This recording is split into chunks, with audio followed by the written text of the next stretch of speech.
Okay, good luck. Kamay sa mesa. Top 6 answers on the board. Anong pagkain ang hindi mo kakainin dahil meron itong sahog na atay? Ethan. Menudo? Menudo. Agree kaya mga sinurvey natin sa menudo? Nandyan ba yan? Top answer. Ethan. Pass or play? Play! Boom! Let's go! Luigi, anong pagkain ang hindi mo kakainin dahil may sahog ito na atay? First of all, gusto ko yung atay. But my answer is chop suey.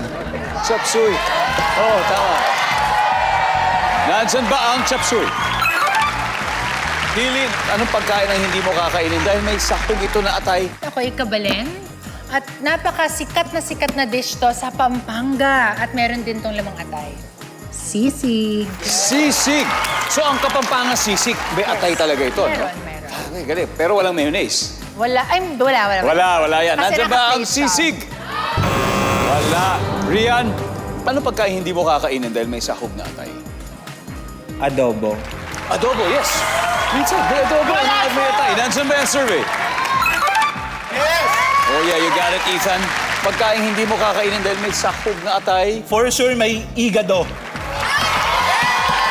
Diba? Kasi igado, puro atay yun. Mukhang alam na alam mo kasi hindi ka kumakain na atay. Halata naman, di ba? Nandyan ba ang igado? Yeah, bro. Luigi, ano yung hindi mo kakainin pagkain dahil may sahog ito na atay? Pansit. Pansit! Hilin! Sana lang. Ano kaya ito? Ay, Pagkain Ryan. hindi mo kakainin dahil may sahog na atay? Papaitan. Papaitan. I don't eat that. Wala sa atay, pero minsan sa mga Tama hindi ba? kumakain ito, Tama. akalain mong meron. Meron ba? Nandyan ba ang papaitan? Wala. Rian, pwede pa. Ano pagkain hindi mo kakainin dahil may sahog na atay? Inihaw Yes, man! Up! Inihaw na ano? Inihaw na? na atay. Yung atay mismo, barbecue atay. Inihaw na atay. Survey, nandyan ba yan? Okay. Nambutaners, ready? Kervin, anong pagkain ang hindi mo kakainin dahil may sahog na atay? Kaldereta? Any, kaldereta, suggestion na naman. Jevin? Dinuguan! Dinuguan, Ken? Bachoy. Batchoy. Melda, anong pagkain ang hindi mo kakainin dahil meron tong sinahog na atay? Dinuguan. Dinuguan. Dinuguan. Yes, minsan may atay ang dinuguan. Pero ang batchoy, meron din talaga atayan.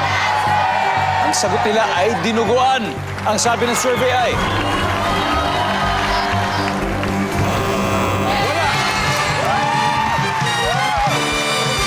Matapos ang 3 rounds, leading po ang Team Susi with 280 points. Naghahabol naman ang Team Rambutaners, pero may 61 pa naman sila. Kaya-kaya pa yan at meron pa ditong isa. So siguro, bibigyan natin next time sa ating studio audience. Manalo ng 5,000 pesos.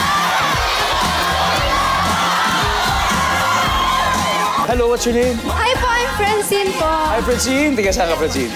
Quezon City po. Okay, first kumakain ka ng mga atay? Yes po, masarap po yun. Pwede, di ba? Okay, magbigay ka ng ulam na may rekado na atay na hindi mo kakainin. Lomi po, for sure. Lomi! Sa Batangas. Batangas, Lomi. Lomi po. Nandiyan ba yan? Tignan natin. Lomi. Yun! Here we go.